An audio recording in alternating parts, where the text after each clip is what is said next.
আচ্ছা, এবার আর কোনো প্রশ্ন আছে? হ্যাঁ, মানে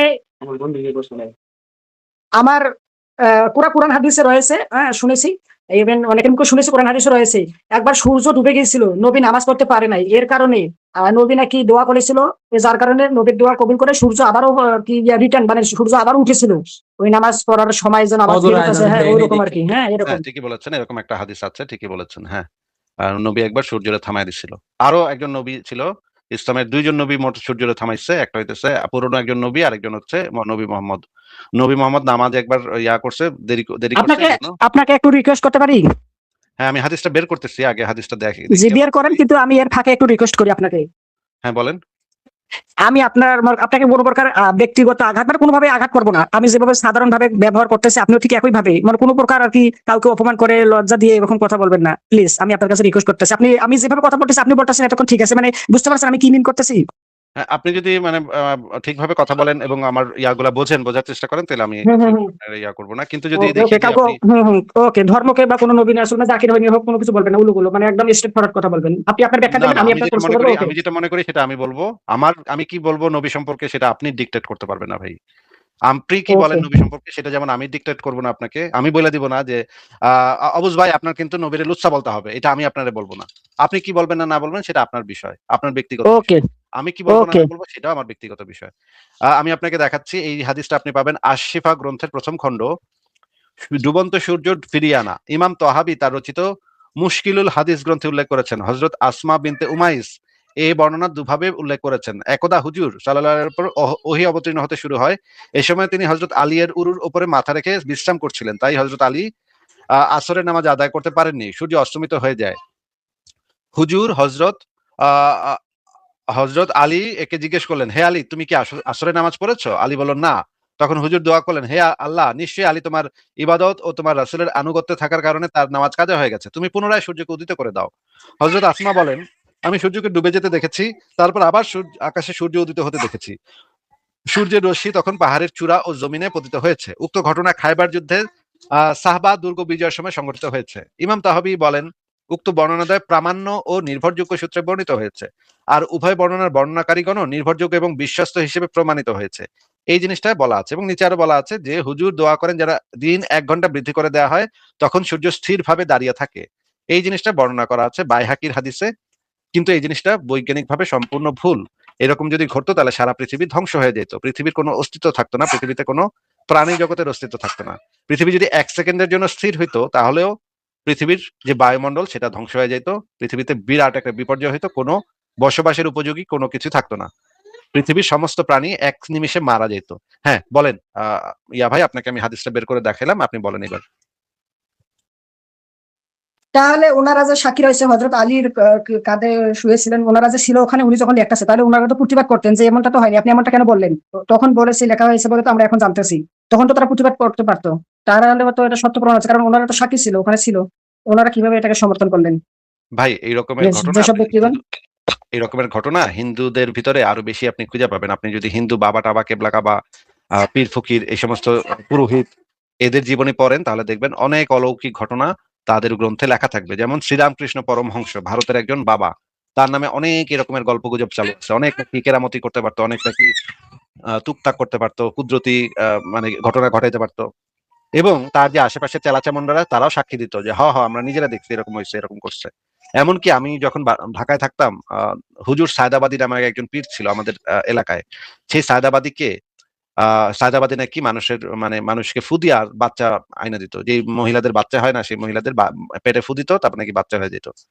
এই এবং তার তার যে চেলাচামুন্ডা, তার যে ভক্ত অনুসারীরা তারা অনেকেই আমাকে আইসা নিজেরা সাক্ষ্য দিচ্ছে যে আমরা নিজেরা দেখছি ভাই, অনেক 10 বছর বাচ্চা হয় না মাইয়া মহিলার, তো সে একটা ফু দিছে আর তারপরে বাচ্চা হয়ে গেছে। এই রকমের ঘটনা তার ভক্ত অনুসারীরা যে স্বীকৃতি দিবে এটা কোনো অস্বাভাবিক ঘটনা না। যদি নবী মোহাম্মদের এই ঘটনা আমাদের মানতে হয় তাহলে পৃথিবীর অনেক উদ্ভট যে মানে বাবা টাবা আছে তাদেরটাও আমাদের মানতে হবে, একই সাথে আমাদের মানতে হবে, কারণ তাদেরও ভক্ত অনুসারীরা একই ইয়া দিছিল, মানে একই সাক্ষ্য দিছিল। এই সাক্ষ্যর উপরে ভিত্তি করে আমরা এই জিনিসগুলোর সত্যতা যাচাই করতে পারি না, কারণ তারাও মুসলমান, তারা তাদের নবীকে বড় প্রমাণ করার জন্য এই ধরনের কথাবার্তা বলতেই পারে। সেটাকে আমরা অথেন্টিক ইয়া হিসেবে মনে করি না, প্রমাণ হিসেবে মনে করি না। আর যদি মনে করেন যদি এরকম আসলেই ঘটতো যে সূর্য 1 ঘন্টার জন্য থেমে গেছে, তাহলে তো পৃথিবীতে বিপর্যয় হতো। পৃথিবীতে তো আমরা সেরকম কোনো বিপর্যয় দেখি না। আপনি কি জানেন যে সেই সময় 1450 বছর আগে রোমান সাম্রাজ্য ছিল, গ্রিক সাম্রাজ্য ছিল, অন্যান্য যে সাম্রাজ্য ছিল সেই সাম্রাজ্য গুলাতে মানুষ তো লিখে রাখতো কি কি ঘটতেছে না না করতেছে। সেই সভ্যতা গুলাতে তো আমরা এরকম কোনো রেফারেন্স পাই না, দলিল পাই না যে আজকে আমরা দেখলাম যে সূর্য 1 ঘন্টার জন্য স্থির হয়ে দাঁড়ায় ছিল। এরকম তো কোনো রেফারেন্স আমরা অন্য কোথাও থেকে পাই না। আপনি কি দেখাতে পারবেন অন্য কোনো সভ্যতার কোনো দলিল যেখানে লেখা আছে যে আজকে আমরা দেখলাম সূর্যের? তো ভাই সৌদি থেকে, শুধু সৌদি থেকে দেখা যায় তা না, অনেক জায়গায় সারা পৃথিবী থেকে দেখা যায়।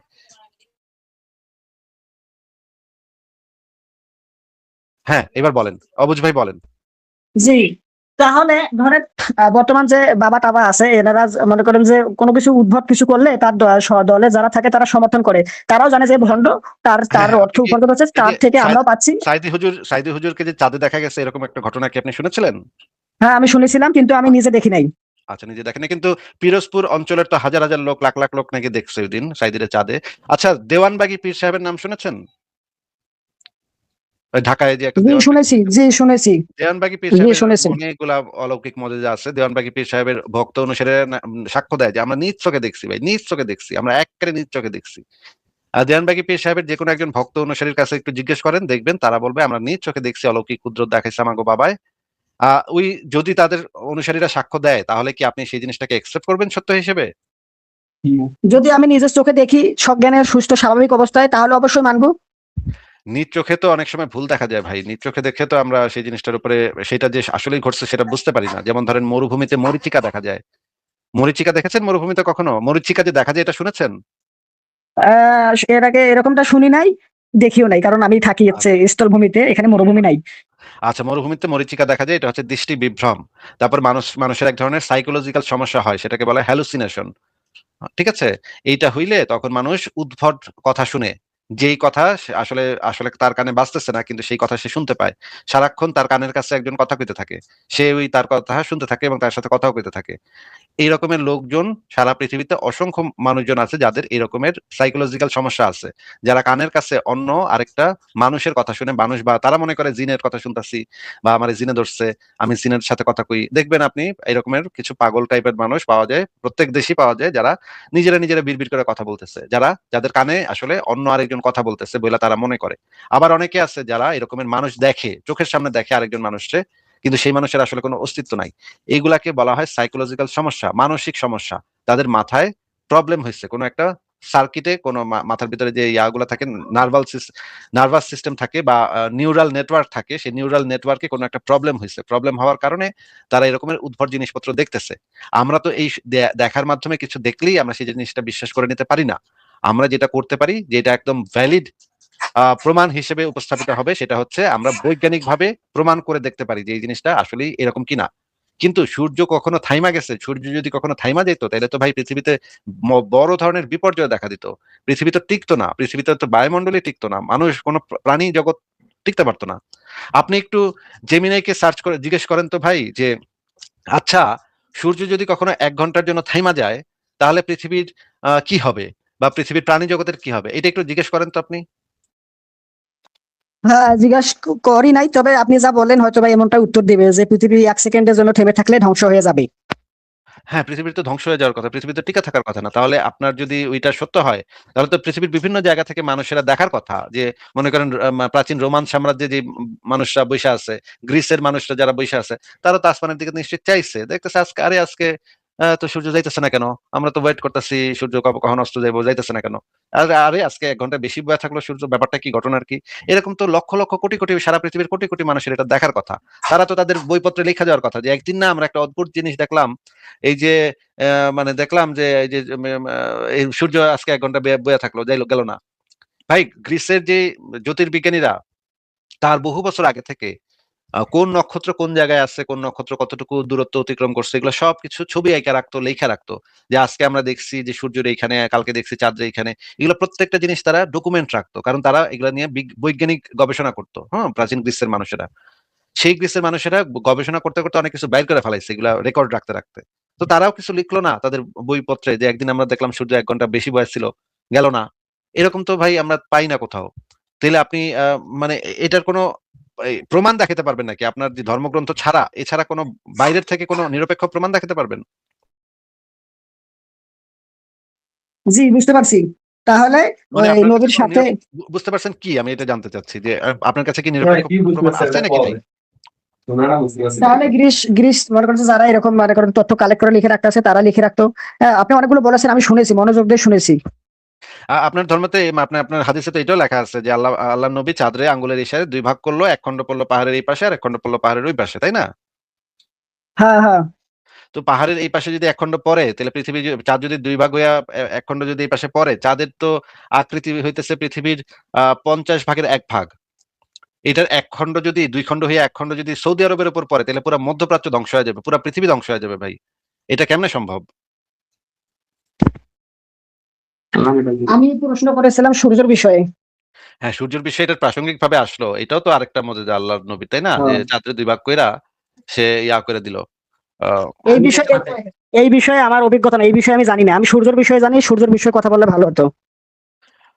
এইগুলো তো অনেকগুলা আছে, আপনার নবীর তো অনেকগুলা মুজিজা আছে। আচ্ছা ঠিক আছে, যে আমরা তাইলে এক কাজ করি, যেই মুজিজাটা প্রমাণকরণ যায় সেই মুজিজা নিয়ে একটু কথা বলি, যেটা আমরা এই ইনস্ট্যান্ট প্রমাণ করতে পারবো। তাইলেই তো প্রমাণ হয়ে যাবে যে আপনার নবী সত্য নবী ছিল নাকি? তখন তো আর ওই যে কে সাক্ষ্য দিছে কে সাক্ষ্য দেয় না এটার দরকার পড়বো না নাকি? হ্যাঁ, হ্যাঁ, হ্যাঁ, সূর্যের বিষয়ে কথা বলি। না, না, সূর্যের বিষয় না। আমরা এমন একটা জিনিস বাইর করি যেটা দিয়ে আমরা বাস্তবে প্রমাণ করতে পারবো যে জিনিসটা আল্লাহর নবী সত্য বলছে। নাকি ভাই? হ্যাঁ। হ্যাঁ ভাই? কি এখন বলেন? আমি কি বলবো? ঠিক আছে, বলেন। তাহলে আপনার আপনার বিশ্বাসটা পরীক্ষা করে নিলাম আমরা। আপনার আপনার কতটুকু ইসলামের উপর কতটুকু বিশ্বাস আছে সেটাও আমরা দেখে নিলাম। তো আমি একটা লেখা আমি একটু দেখাচ্ছি স্ক্রিনে। একটু ভাই ধৈর্য ধরেন, আমি একটু দেখাই নিই, তারপর আপনি আবার বইলেন। হাদিসে বলা আছে, নবী বলছে, যে প্রতিদিন সকালবেলা ৭ টি আজবা খেজুর খায়, কোন বিষক্রিয়া তার শরীরে কাজ করবে না। হুম? আজওয়া খেজুর কি? আজওয়া খেজুর হচ্ছে মদিনার উৎকৃষ্ট মানের খেজুর। আমরা এই হাদিসগুলা পড়ি, দেখি যে এখানে কি বলা আছে। দেখেন, নবী কিন্তু বলছে একটা কথা। নবীর কথাটা আগে পইড়া নিই। নবীর যে সত্য বলে সেটা আগে শুনে নিই। সুনান আবু দাউদ শরীফের ৩৬০৭ নম্বর হাদিসে বলা আছে, আল্লাহর নবী তার মুখের দিকে ইশারা করে বললেন, "তুমি লিখতে থাকো ওই জাতের কসম যার হাতে আমার জীবন। যা কিছু মুখ থেকে বের হয় তা সবই সত্য।" মানে নবী মোহাম্মদ বলতেছে যে আমার মুখ থেকে যা বাইর হয় একদম সব সত্য কথা। নাকি ভাই? এটা তো আপনি মানে নিশ্চিত যে আপনার এই নবী কথা সত্য আমি এর আগে শুনেছি। আমি আপনার এই ভিডিও দেখেছি, শুনেছি। আপনি যেটা বলবেন বলে শুনেছি। পরে উনি বলবে যে ভাই আমি তো একটা মানুষ মাত্র, আমি তো একটা মানুষ মাত্র। হ্যাঁ, আমি শুনেছি, এটা আমি জানি। আপনার ভিডিও আমি জন্মের পর থেকে দেখে আসতেছি। বহু বছর আগে থেকে, 13 বছর, 12-13 বছর, 12-13 সালে যখন আপনার উপর হামলা হয়েছিল তখন থেকে আমি আপনাকে ফলো করি। এই বিষয়ে আমি জানি। ও মাশাআল্লাহ। তাইলে যেহেতু জানেনই খুবই ভালো কথা। তাইলে আপনি আমারে বলেন যে আপনি কি এই যে এই চ্যালেঞ্জটা নিবেন? ৭ টা আজওয়া খেজুর খাইবেন। তারপরে আমি আপনারে একটা প্যাকেট পাঠামু। সেই প্যাকেটের ভিতরে একটা জিনিস দিয়ে দিমু। ওইটা আপনি লাইভে আইসা সবার সামনে খুইলা খাইবেন। এটা করতে পারবেন? আমি কি একবারও বলেছি যে এইসব বিষয়ে, হ্যাঁ, আমি কি এসব বিষয় বলেছি? আমার কিছু প্রশ্ন ছিল ইসলামের পক্ষে। হ্যাঁ, আমি একজন মুসলিম অনুসারী। ওকে, যার কারণে আমার ইসলামকে কেন্দ্র করে যেগুলো সত্যতার প্রমাণ রয়েছে এগুলো আমি লিখে রাখছি, যে যারা এরকম বিপরীতে বলে তাদেরকে জিজ্ঞেস করবো। আবার ইসলামের পক্ষে যারা রয়েছে তাদের ক্ষেত্রে আমার বেশ কিছু প্রশ্ন রয়েছে যেগুলো আমার কাছে খটকা লাগে, বুঝতে পারছেন? তাদেরকে আচ্ছা। আমি ওইসব ঠিক বিষয়ে আছে। প্রশ্ন কিন্তু করবো। কিন্তু আমি ওইটা নিয়ে মানে বলছিলাম না। আমি বলছিলাম যে আপনার ঈমানটা একটু আমি দেখতে চাচ্ছিলাম। আপনার ঈমানটা কতটা শক্তপোক্ত। যে আপনার ঈমান যদি শক্তপোক্ত হয় তাহলে তো আপনি নবীর কথাতে বিশ্বাস করবেন এবং আমারে বলবেন যে, "হ, দে বেটা তোর যা আছে দে, যত বিষ আছে দে। আমি তো ৭ টা আজবা খেজুর খামু, আমার কিচ্ছু হইব না। নবী যেহেতু কইছে সে তো কিচ্ছু হইব না আমার।" এই বিশ্বাসটা কি আপনার আছে নাকি মনের ভিতরে? দিলের ভিতরে এই বিশ্বাসটা আছে ভাই? হ্যাঁ, অবুঝ ভাই, এই বিশ্বাসটা কি আছে যে ৭ টা জি, আজবা খেজুর খেলে কিছু হইব না আপনার? আমি কি এমনটা বলেছি যে এরকম আমি চ্যালেঞ্জ দিচ্ছি ইসলাম গ্রন্থে এটা আছে আর আমি এটা সেটাই মানি? আপনাকে জিজ্ঞেস আমাকে করতেছি রে ভাই। জিজ্ঞেস করতেছি রে ভাই। প্রশ্ন করতেছি। এটা আমার প্রশ্ন। আপনি এখানে আসলেন কেন? আমি আপনাকে প্রশ্ন করেছিলাম কি আর আপনি বলতেছেন কি? না, আপনি তো আমাকে অনেকগুলা মানে মানে মজাদার কাহিনী বললেন। আমি আপনাকে একটা মজাদার দিয়ে একটু টেস্ট করতেছি আপনার ঈমানটা। একই এই মুজেজা আমিও আমার টাইটেল লিখে রাখছি, মানে এটা কি লিখে রাখছি যারা ইসলামের পক্ষে এরকম তাদেরকে আপনি যে চ্যালেঞ্জ আছে আমি তাদেরকে করাবো, তাদেরকে দিব, তারা খাইতে রাজি থাকলে আমার লগে যোগাযোগ করতে বলিয়েন। আমি তাদের জন্য এটা লিখে রাখছি। আপনাকে যখন প্রশ্ন করতেছি আমি এগুলো টাইপ করে রাখছি। আপনাকে 12-13 শান্তিকে আমি ফলো করি। আপনি বিষয়টা বুঝতে পারতেছেন? হ্যাঁ, বুঝতে পারতেছি। কিন্তু তারা যদি বলে ভাই ওই আজবা খেজুর আর এখন পৃথিবীতে পাওয়া যায় না ভাই, এটা হারায় গেছে ভাই। এটা বলে কি ভাই? তখন তো ও বলবো, ও তো মনে করেন যে ভণ্ড, মনে করেন যে আমি প্রকাশ্যে বলে দিব যে হ্যাঁ ও মনে করেন যে হ্যাঁ এটাকে অস্বীকার এড়িয়ে যাওয়ার জন্য এরকমটা বলতাছি। বাটপারি করতেছে, তাই না? এটা তো একদম স্ট্রেইট হ্যাঁ, হ্যাঁ, বাটপারি। এড়িয়ে যাওয়ার জন্য, হ্যাঁ, এই তো বাস্তব এটা এই কথা। আমি হাদিসে 100% অনেস্ট। হ্যাঁ, এই হাদিসের ভিতরে লেখা আছে, দেখেন লেখা আছে মদিনার উৎপন্ন উৎকৃষ্ট খুরমা খেজুর। হ্যাঁ? আজওয়া হইতেছে মদিনায় উৎপন্ন উৎকৃষ্ট খুরমা। এই খেজুরটা মদিনার যদি খেজুরটা আপনি খান তাহলে আপনার বিষক্রিয়া কাজ করবে না। ঠিক আছে, আপনাকে আমি এই জিনিসটা জিজ্ঞেস করতে চাইছিলাম। ঠিক আছে, এবার বলেন আর কি কোনো প্রশ্ন আছে নাকি বিদায় জানাবো এখন? অবুজ ভাই আর কি কিছু বলবেন নাকি আপনাকে আজকে তাহলে বিদায় জানাই, কারণ আরো না না, আমি শুনতেছি জি, আমি শুনতেছি, পরবর্তী প্রশ্নটা করতে চাই। তাহলে ভাই আরেকদিন করেন, কারণ একদিনে সব করে ফেললে তো কেমনে হবে, ধীরে ধীরে করেন। আচ্ছা, আপনার সাথে ব্যক্তিগতভাবে যোগাযোগ করার কোনো আছে, অপশন আছে? আমি কিন্তু এর আগে আপনাকে ইউটিউবে মেনশন দিয়েছি, ফেসবুকে মেসেজ দিয়েছি, মানে ওভারঅল সবকিছু সবগুলো প্ল্যাটফর্ম থেকে চেষ্টা করতে পারি নাই। ব্যক্তিগতভাবে আপনার সাথে আমার যোগাযোগ করা একটু ইমার্জেন্সি প্রয়োজন। ভাই ব্যক্তিগত যোগাযোগ আমি করি না ভাই, ব্যক্তিগত যোগাযোগ আমি পছন্দ করি না। ইমার্জেন্সি। তাহলে মেইল করতে পারেন, আমাকে মেইল করতে পারেন, এই যে info@সংশয়.com এটাতে মেইল করতে পারেন। এই যে এটা আমার ওকে। মেইল অ্যাড্রেস, এটাতে মেইল করতে পারেন।